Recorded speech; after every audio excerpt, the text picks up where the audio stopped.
comfortable, kind of August 2024, what happened that night, kind of how we ended up here? I was parked on Caroline Street, which is where sometimes we'll park if we're not busy. People leaving the bars, they'll kind of hail you down, need a ride. Mr. Bodenstab walked over to my coworker first, who was a male, and said he needed to go to Corinth. I found out later that when he turned and seen me, he said that he wanted to take my cab. And he asked me to bring him to Corinth. And as soon as we got out of like city limits, he was starting to like touch me, put his hands on me, trying to grab my face. And then he took me off track, back roads, no lights, and then that's where it happened. Okay. How has the last year and a half, emotionally, physically, what has it been like for you since that happened? I'm not the same person I was in 2024. Emotionally, if it wasn't for my kids and my grandkids,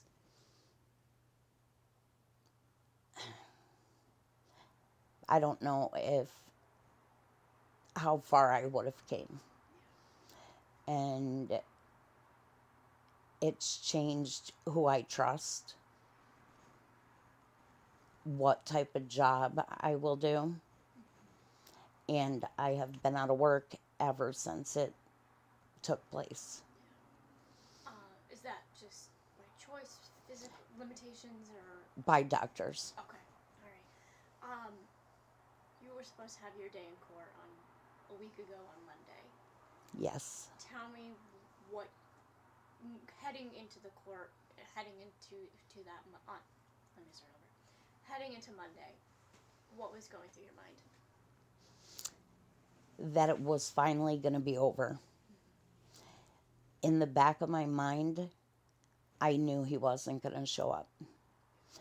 I knew when they released him, when the indictment was handed down, that he was not going to show up for sentencing. And, but still in the back of my head, I was hoping, okay, this is the day I've been waiting for, and it's going to be over. And sitting in the DA's office, time was ticking away, and I said, he's not here, is he? And they said, no, he's not. Were you surprised? No. Were you angry? I was extremely angry. I was very emotional, very angry, angry at the court system. He was brought to court. He was knocked down his door, brought him in. What does Friday mean to you? What are you hoping to get out of Friday?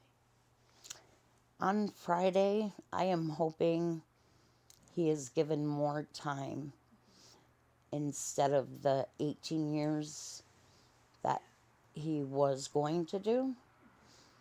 I think he showed the type of person he was by not showing up for sentencing and being in the house, and they had to kick the door down. And I am hoping to see him get at least 25 years. Are you looking forward to giving your statement and to talking to him, or does that, what kind of feelings do you have towards that? I am looking forward to giving my victim impact statement I think it's important for the court to hear. And I also want him to hear how I feel and how he's changed my life. Do you mind me asking how old you are? 56. So 55, 54 years. Well, how would you have described yourself, personality-wise, before this all happened? More like going out, not worrying about, oh, is he out here somewhere?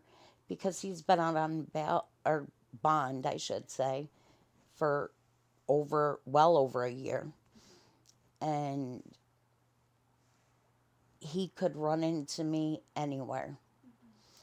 So a lot of isolation. Before, I was never worried about going out. And I also was not worried at my job. But you never know. You never know. Some people who have maybe gone through a similar experience might look at what we're doing and say, why would you want to talk about this? And if it's traumatic and it's hard, but why was it important for you to share what happened? Or was that important? It was very important to me. For one, it was never mentioned what type of job I did. And you always hear about, maybe something happened to an Uber driver or a Lyft driver. But they're not as steady like a taxi driver, working 12-hour shifts, and you're allowing people into your car, but you don't have any protection. There's nothing I could have done to protect myself in that car. And I think it's also important that the people know that this happened in the city, well, outside the city of Saratoga, but it is happening in our city. And I truly believe that they wanted to keep it quiet. Has anyone from the city, the police department, obviously you've been in touch with the court, the DA's office, but has anyone reached out to you over the last year and a half? Nobody. Nobody besides the DAs and the sheriffs that were on the scene. Anything else you want to add? Anything you want to talk about? Anything else? I truly believe that he deserves to spend the rest of his life in prison. To me, he's an animal. I know someone might see this tonight and it might bring up feelings or emotions for them and might help somebody else come forward about something that's happened. Is that important for you? That's very important for me. It took me a long time to talk about it, but I don't think we should be quiet. I think we should talk about it. And the more you hold it in, the more it's going to eat at you and you're going to stay stuck. I had one more question and I already lost my mind. I lost it from my head. I had a good question too. It'll come to me in a second. How you talked about your family. Yes. That's gotten you through this. What has helped you get through this past year and a half? My children. My children are amazing human beings, and the love that they have for me, what is so important to me. And knowing if I did anything to myself, the hurt that I would cause them. And I would never want to do that. It keeps you going. They keep me going. Do you have any question? Anything else you want to